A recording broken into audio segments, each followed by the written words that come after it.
सदगुरु कबीर की क्या महिमा थी, उनका व्यक्तित्व कैसा रहा है, इस संबंध में कोई चर्चा न करके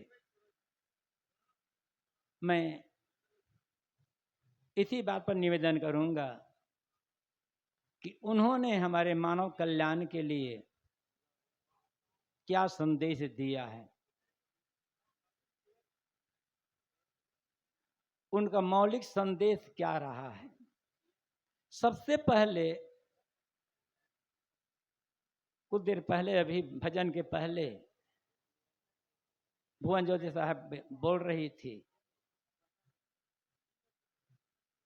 मांस आदि त्याग के संबंध में। ये मनुष्य का भोजन तो है ही नहीं, मांस के साथ साथ नशा दुर्व्यसन का सेवन करना मानवीय गुण नहीं हो सकता है। सदगुरु कबीर कहते हैं, भांग तमाकू छूतरा आफू और शराब, कौन करेगा बंदगी ये तो भय खराब। भांग खाने वाले, तंबाकू खाने वाले, धतूरा खाने वाले, अफीम या खाने वाले, शराब आदि पीने वाले, इनका तो तन मन जीवन सब बर्बाद हो गया है। ये लोग बंदगी को समझेंगे कैसे, बंदगी करेंगे कैसे। कहा जा सकता है, थोड़ी बात कड़वी होगी, जो भी व्यक्ति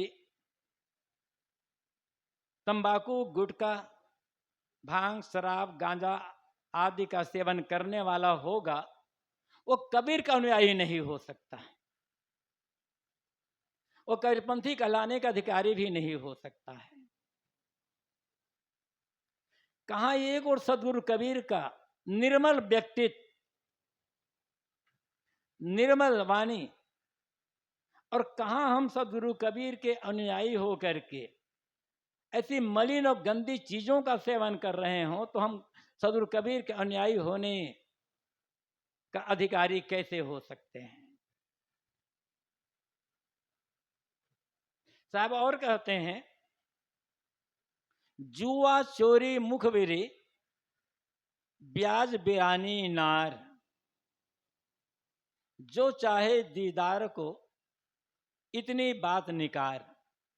यदि दीदार चाहते हो, आत्म साक्षात्कार चाहते हो, परमात्मा साक्षात्कार चाहते हो, जीवन में पूर्ण शांति, संतोष, तृप्ति का अनुभव करना चाहते हो, मानव जीवन का जो उद्देश्य है, जिसके लिए हमें मानव जीवन मिला है, उस उद्देश्य की पूर्ति चाहते हो, तो जुआ खेलना, चोरी करना, मुखबिरी करना, जासूसी करना,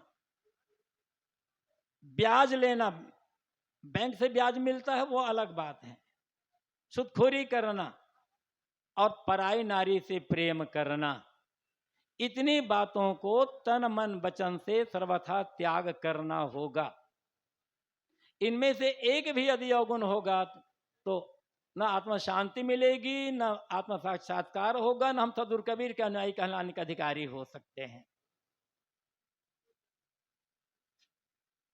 जैसा सदगुरु कबीर का निर्मल पवित्र व्यक्तित्व और जीवन रहा है, उतना हम न कर सकें तो कम से कम नशा दुर्व्यसन का तो त्याग कर दे।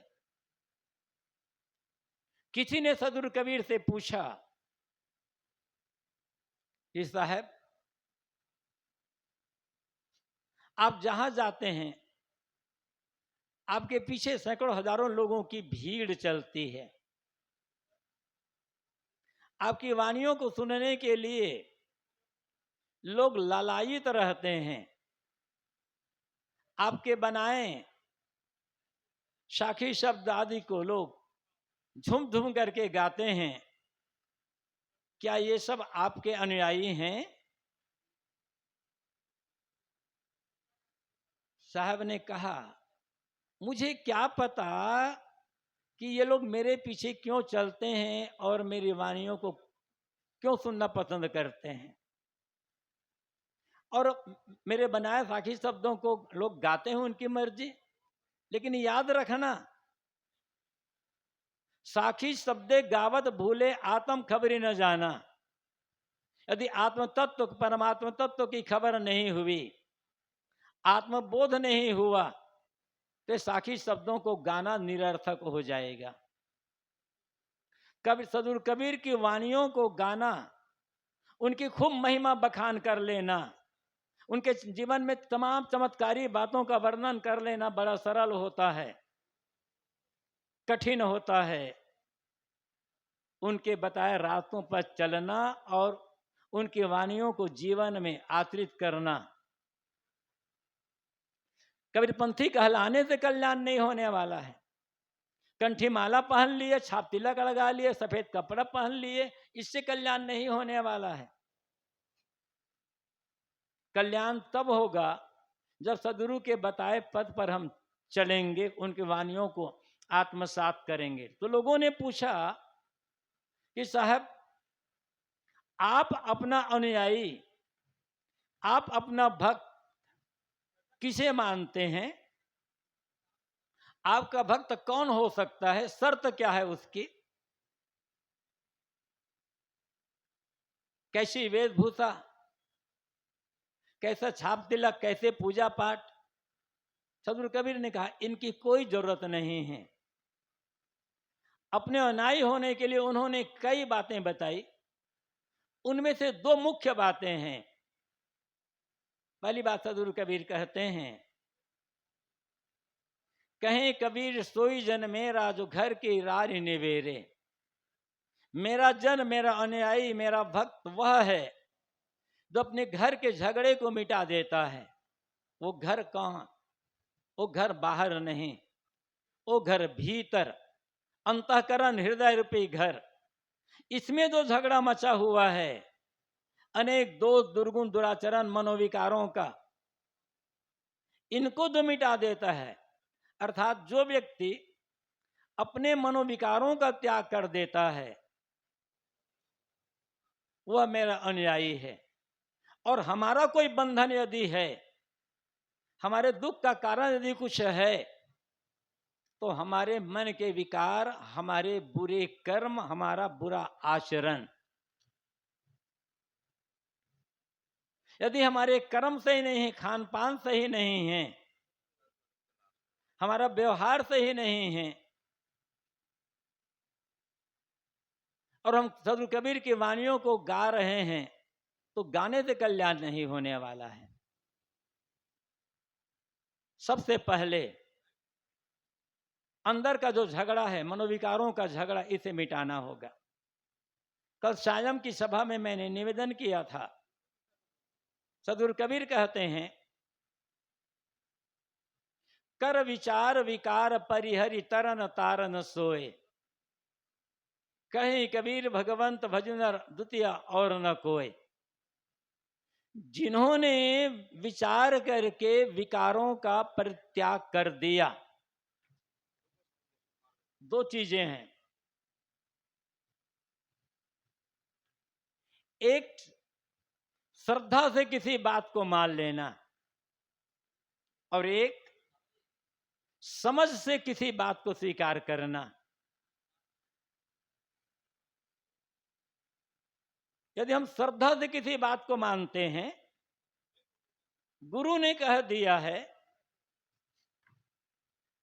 इसलिए हम किसी बात को मानते हैं, गुरु की वाणी इसलिए किसी बात को मानते हैं, तो जब जीवन में संकट आएगा, प्रलोभन आएगा, भय आएगा, तो हम उन बातों को मानना छोड़ देंगे। श्रद्धा का महत्व है, लेकिन कोरी श्रद्धा काम नहीं आएगी जब तक उस श्रद्धा के साथ समझ न जुड़ी होगी। जब समझ विहीन श्रद्धा होती है, तो श्रद्धा अंधश्रद्धा बन जाती है। फिर बिना विचार किए, बिना सोचे हम उस बात को मानने लग जाते हैं। और जो बिना विचारे किसी बात को स्वीकार कर लेते, उसके साहब कहते हैं, मेरा तेरा मनवा कैसे एक होई रे। मैं कहता आंखन की देखी, तू कहता कागज की लेखी। अंधश्रद्धा में विचार नहीं किया जाता, कागज की लेखी पर जोर दिया जाता है। श्रद्धा का महत्व है। यदि श्रद्धा नहीं है आदमी के जीवन में,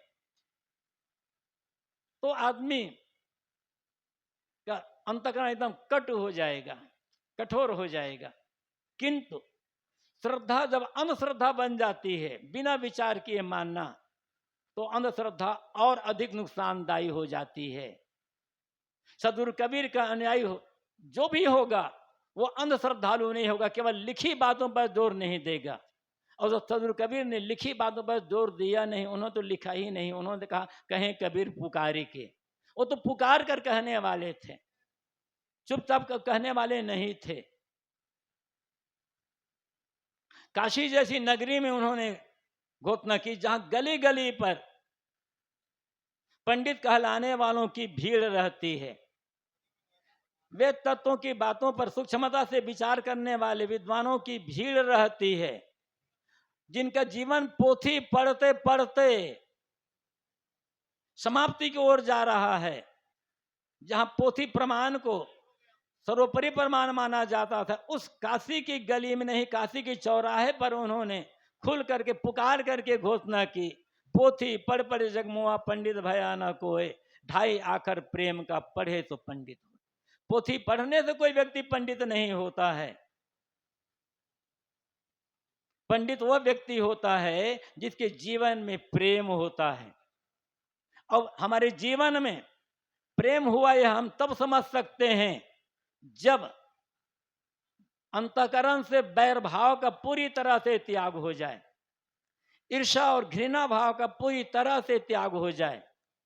किसी के लिए भी हमारे अंतःकरण में, हमारे मन में द्वेष का भाव है, बैर का भाव है, ईर्ष्या या घृणा का भाव है, वैमनस्य का भाव है, तो अंतःकरण में प्रेम का प्रादुर्भाव कभी नहीं हो सकता है। जिसके जीवन में प्रेम होगा वह जाति, वर्ण और वर्ग के नाम पर किसी व्यक्ति को छोटा और बड़ा नहीं कहेगा। जिसके जीवन में प्रेम होगा वह व्यक्ति धर्म और ईश्वर के नाम पर किसी को आस्तिक, किसी को नास्तिक नहीं कहेगा। और जो व्यक्ति दूसरों को नास्तिक कहता है उसे धर्म की समझ ही नहीं है। जो व्यक्ति किसी को नास्तिक कहता है उसे ईश्वर की समझ ही नहीं, भले वो रात दिन ईश्वर की दुहाई देता हो, भले वो वेद की दुहाई देता हो, चाहे वो कोई भी हो। प्रेम का अर्थ होता है मानव मात्र के लिए करुणा की दृष्टि, कल्याण की दृष्टि, स्नेह की दृष्टि, आत्मभाव की दृष्टि होती। मैं कह रहा था कि श्रद्धा और समझ, श्रद्धा से समझ और अधिक गहरी होती है। जब हम किसी बात को अच्छी तरह से समझ करके ग्रहण करते हैं तो जीवन में चाहे जैसा भी अवसर आए उसका त्याग नहीं होगा। इला सदगुरु कबीर कहते हैं, कर विचार विकार परिहरि। जिन्होंने विचार करके विकारों का परित्याग कर दिया, तरन, वह भवसागर से तर गया, मुक्त हो गया। संसार सागर बाहर नहीं है, हमारे भीतर के जो विकार हैं, काम, क्रोध, लोभ, मोह, राग, द्वेष, ईर्ष्या, घृणा, बैर, विरोध, ये मनोविकार ही भवसागर है। सदगुरु कबीर तो कहते हैं, इच्छा करिए भवसागर। इच्छा कर करके, कामना बना बना करके, चाहना बना बना करके आदमी अपने लिए भवसागर का निर्माण करता है। तो जिन्होंने विचार करके विकारों का त्याग कर दिया वो मुक्त हो गया। और जो मुक्त हो गया, हो जाता है, वो दूसरों को रास्ता बताने वाला, मुक्ति का रास्ता बताने वाला अर्थात तारन भी हो जाता है। ऐसा जो व्यक्ति है जिसका जीवन पूरी तरह से निर्विकार हो गया है, निर्मल है, साहब कहते हैं कहीं कबीर भगवंत भजन वही भगवान है। सदगुरु कबीर कहते हैं, भगवान को तुम कहाँ खोद रहे हो, मंदिर, मस्जिद, गिरजा, गुरुद्वारा, मठ, आश्रमों में। भगवान को तुम तीर्थों में कहाँ खोद रहे हो, भगवान को तुम आकाश पाताल में कहाँ खोद रहे हो। भगवान तो तुम्हारे सामने विराजमान है। कौन? जिसका जीवन निर्मल है। और कोई भी हो सकता है, जीवन को निर्मल बनाने के लिए किसी मंदिर में, मस्जिद या गुरुद्वारा में, मठ आश्रम जा करके पूजा करने की आवश्यकता नहीं होगी। जीवन को निर्मल बनाने के लिए किसी पोथी पुराण को पढ़ने की आवश्यकता नहीं होती है, जीवन को पढ़ने की आवश्यकता होती है। तो जिसका जीवन निर्मल है, निर्विकार, भगवत्ता का अर्थ ही होता है, भगवान का अर्थ ही होता है बंधन मुक्त। भग्न कर दिया है वान जिसने, उसे कहते हैं भगवान। जिन्होंने वान को, बंधनों को, विकारों को भग्न कर दिया, नष्ट कर दिया, वो भगवान हो गया। भगवान पुकारने की आवश्यकता नहीं है, भगवान खोजने की आवश्यकता नहीं है। मुझको कहाँ ढूंढे बंदे, मैं तो तेरे पास में। और साहब तो ये भी कहते हैं ना, आंख न मूंदो, कान न रूंदो, काया कष्ट न धारो, खुले नैन हद हद पहचानो, सुंदर रूप निहारो।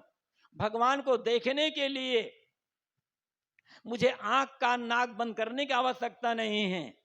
मैं तो खुली आंखों से, खुले नेत्रों से जहां देखता हूं मुझे भगवान का सुंदर रूप दिखाई पड़ता है। यहां देखो प्रत्यक्ष, हमारे दाहिने तरफ, हमारे ठीक सामने भगवान बैठे हुए हैं और बाईं तरफ भगवती बैठी हुई हैं। जिन लोगों को, इन प्राणियों में, मनुष्यों में भगवान के दर्शन नहीं होते, उन्हें पत्थर में भगवान दर्शन कहां हो सकता है। जिन लोगों को इंसान में और ईमान में दो चीजें, एक इंसानियत चाहिए और एक ईमानदारी चाहिए, यदि ये दो है तो जहां आप जाएंगे वहां आपको भगवान मिल जाएगा। यदि दो नहीं है तो भगवान नहीं मिलने वाला है। किसी कवि ने बड़ा सुंदर कहा है, प्यार जो करता नहीं ईमान को, बड़ा सरल शब्द है, ध्यान से सुनेंगे। प्यार जो करता नहीं ईमान को, प्यार जो करता नहीं इंसान को, पूज करके पत्थरों को रात दिन कभी पा नहीं सकता भगवान को। तो सदगुरु कबीर कहते हैं, बाहर कहां भटक रहे हो, ये देखो खुले नेत्रों से दिखाई पड़ रहा है। जिस सगुण भगवान की चर्चा लोग करते हैं, वो सगुण भगवान कहीं बाहर नहीं है। थोड़ा सा निवेदन और, विद्वान लोग कहते हैं कि सदगुरु कबीर तो निर्गुणित है, उन्होंने सगुण को नहीं माना। पता नहीं ये विद्वान लोग क्या खा करके, कहां का पानी पी करके लिखते हैं। सदगुरु कबीर जैसा सगुणवादी दुनिया में शायद कोई मिलेगा। वो क्या कहते हैं, पहली बात देख लो, जहां जहां देखो तहां तहां कोई सब घट रहा समाई। तो अभी जो मैंने कहा था, आंख न मूंदो, कान न रूंदो, काया कष्ट न धारो, खुले नैन हंस हंस पहचानो, सुंदर रूप निहारो। सुंदर रूप भगवान सुंदर, खुले नेत्रों तो दिखा पड़े, ये सगुण परमात्मा ही तो है। गुरु गोविंद दो खड़े काके लागू पाए, बलिहारी गुरु आपने गोविंद देव बताए। गुरु की इतनी बड़ी महिमा करने वाला दुनिया में अकेला कोई है तो सदगुरु कबीर है। तो गुरु सगुण है कि निर्गुण है? संतों की जो पूजा करने के सदगुरु कबीर कहते हैं, संत सगुण है या निर्गुण है? जो बोलता नहीं, खाता नहीं, जिसे सुख दुख नहीं होता, जिससे जो सोता जागता नहीं है, जो क्रोध नहीं करता, प्रेम नहीं करता, पूछो तो सवाल नहीं करता, उसको हम मानते हैं कि ये सगुण है। जिसे सुख दुख का अनुभव होता है, जो कभी प्रेम करता है, कभी क्रोध करता है, कभी चांटे लगा देता है, जो खाता पीता है, जो जिसमें ज्ञान गुण है, उस मनुष्य का सगुण नहीं मानते। सदगुरु कबीर का सगुण परमात्मा यदि कही है तो यहाँ सामने बैठा हुआ है, और इनसे बढ़कर सगुण परमात्मा कहीं मिलने वाला नहीं है। और जिसे आप सगुण परमात्मा कहते हो, उस परमात्मा को आपने बनाकर रखा है। याद रखना, दुनिया में यदि आदमी नहीं होगा तो एक भी भगवान नहीं होगा। दुनिया में यदि आदमी नहीं होगा तो न मंदिर होगा, न मस्जिद होगी, न गिरजा होगी, न गुरुद्वारा होगा, न मठ होगा, न आश्रम होगा। और दुनिया में आदमी नहीं होगा तो किसी मंदिर में भगवान बैठेगा नहीं। सबसे पहले आदमी है, तब भगवान की चर्चा बाद में आती है। भगवान मानते हैं, आप माने, मैं उसका खंडन नहीं कर रहा हूं, लेकिन भगवान मानने का अर्थ होता है जैसे भगवान निर्मल है वैसे अपने जीवन को निर्मल बनाना। तो मैं बात कर रहा, सदगुरु कबीर की बात कर रहा था। सदगुरु कबीर कहते हैं, कहीं कबीर सोई जन मेरा जो घर की रानी निवेरे, जो अपने अंतःकरण के झगड़ा को मिटा देता है, जिसके भीतर का झगड़ा मिट गया, मोह बैर ईर्षा द्वेष कलह कल्पना आदि मिट गए, वो मेरा अनुयायी हो सकता है। लोगों ने कहा साहब ये तो बड़ी कठिन बात हो गई, हम तो गृहस्थ हैं, हमारे लिए ऐसा करना बड़ा मुश्किल होगा, हमारे लिए कुछ रास्ता बताइए। तो सदगुरु कबीर कहते हैं, निर का करे निबेरा, कहीं कबीर सोई जन मेरा।